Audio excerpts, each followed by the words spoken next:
La mort de la mère, comme la mort d'un frère, la mort d'un ami, la mort de quelqu'un qu'on aime, a ceci de paradoxal, c'est qu'au moment de la disparition, on a bien sûr une absence qui se crée, une absence qui est à la mesure du sentiment qu'on éprouvait pour cette personne. Mais ce qui est paradoxal, c'est que cette absence est pleine.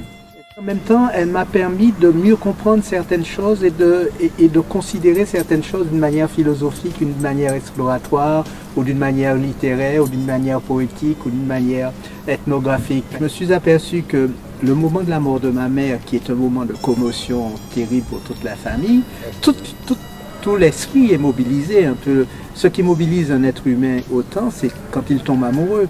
Tout son corps, son esprit, son regard, sa mémoire, etc. Et là, la mort mobilise totalement un être et d'une certaine manière déclenche un désir de survie, de sursaut. Et c'est là qu'une créativité s'est déployée.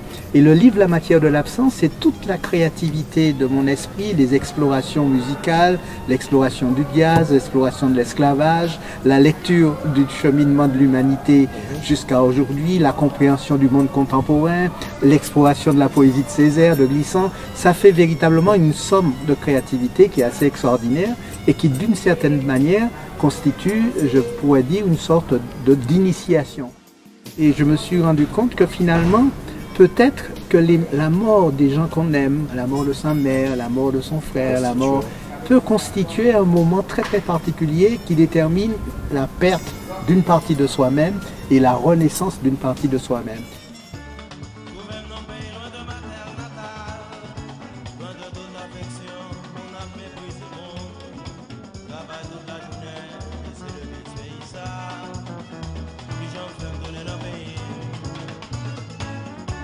Gouvernement